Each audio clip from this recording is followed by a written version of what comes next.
All right. So again, it's we're almost coming to that conclusion of self-leadership. We started with that main question of who am I? And so the self-knowledge aspect is the one that's really key. And it all starts with taking ownership and being very proactive. And so at this moment, I actually want you to take maybe a minute or two and really reflect on where is it that I want to go. In the beginning, at the introduction, I asked you, what's your ideal career? And so really reflect on that question and think, where exactly do I want to go? Again, it could be where you are, but maybe there's something that you want to do more of, or it could be a completely different thing that you're not doing. And that's something that you're really wanting to go to. So I'll give you guys 2 minutes. Let's see. It's 7:43. Let's take 2 minutes, just reflect, and you can write it down on yourself at the end. I might ask people to share, but really think about where you want to go. What's your ideal career or ideal situation that you aspire to be at? Let me see. I know, Tommy, you did share earlier about your business. I'm wondering if there's anything that you want to share. Well, you know what? It's kind of funny the way you word the question, because normally in my business, what I do, I try to take people from where they are to where they want to be. And that's kind of what I'm being asked here now. So, okay, you know, like, man, you turn this around on me.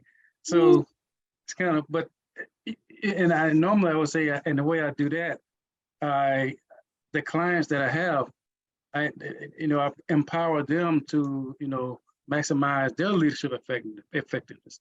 So now I'm saying to myself, how can I maximize my leadership skills, my leadership talent? So that's what I'm thinking about when you asked that question. So I guess I would just have to use a combination of a lot of the things we already talked about: self-assessment, self-reflection, and how do I use that to propel myself into where I want to be at. But like I said earlier, I'm still trying to do that so I can live the lifestyle that I want, not the one that's, might be given to me, but the one that I really truly want. And I can do that by getting my business and where I want it to be. So I gotta just strive a little bit harder, I guess, to be where I want to be, rather than helping everybody else get to where they want to be.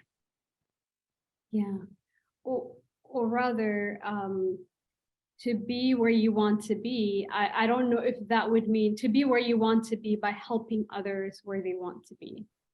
Well, get to where I want to be, that's part of it, because when I help others do that, depending on what the situation is, if it's something that I'm being paid to do or something that I'm not, but it depends.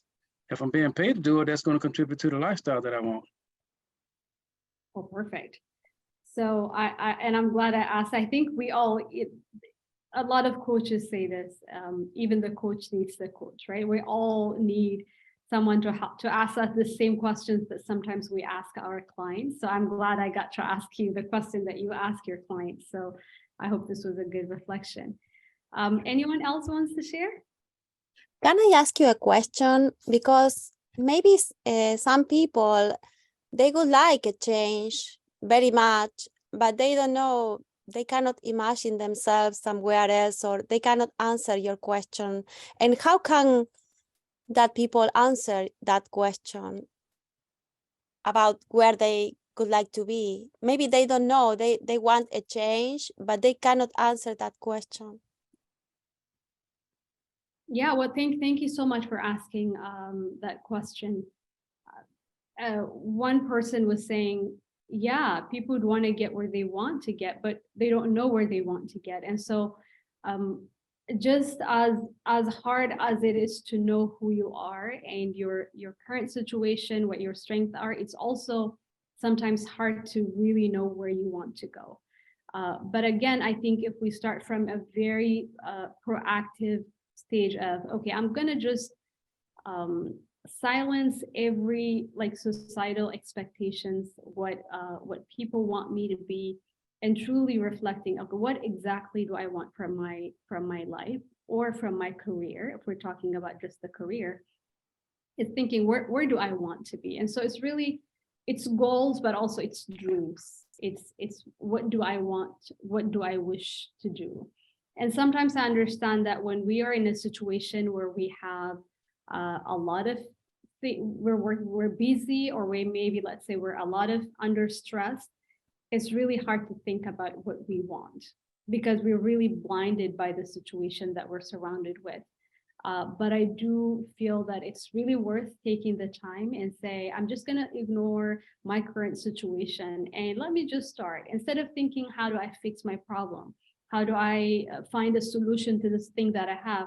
To really just ignore all of that and say, okay, let me just start from scratch. Like, where do I want to be? Because I really do believe that when we think about what we want, it has the strong pull force that will just get us from away from all of the problems that we have. And so again, it's really to shift from thinking, how do I fix this? How do I work on my weakness? How do I become better? And really thinking about, okay, what are my dreams? Like, where do I want to go? And sometimes it's going to be hard, but to really think, okay, if I don't have any issue, like any problem with money, if I don't have any problem with time, I don't have luck of anything, where would I choose to be? And then when we think from that perspective of being proactively wanting to go where we want to go, the solution will come. And so that's one. And two is, I would say, once you kind of like have even a vague idea of where you want to go, to talk to a lot of people. I do believe that talking to people who have achieved what you want to achieve, or people that you respect and admire, that you consider mentors, to just sit down and chat with them, or even people, honestly, any people in different fields, just talk to them, ask them what they do. Then you'll get clarity of just what it is that you want. But again, it doesn't have to be the final one. This is what I want forever. At least you can have one for now, and eventually that can change as you know more about yourself or your career and everything else. I do think that you'll get more and more clarity as to what exactly is it that you want from the point that you're at. I hope I answered your question. I know I went a lot. Yes, thank you. You're welcome. Anyone else have comments? An additional thought, Nejat. Suppose you know what feeds you, you know what you're good at, you have a sense of how to get there to do that thing, but there are artificial barriers, artificial but real barriers in front of you. For example, suppose I really love teaching banjo. And that's the thing that feeds me. That's the thing that I really get the big charge from. And I really love it when I'm able to teach people how to play this instrument. But at the same time, I've got to take care of myself. I've got to, I've got to pay, I've got to have health insurance, all those kinds of things that don't necessarily come with being a banjo player or a banjo teacher. So sometimes you have to figure out how to deal with those important things in order to get to the thing that really feeds you, feeds you emotionally and in your heart. Yeah, I agree with you, Marie. It's we really have to think about ways to get there. Now, I do believe that eventually, especially in this day and age, people are going out there and creating things, like teaching something. And in the past, people used to think, if you pursue your arts or like your desires and your passion, you're not necessarily going to make money.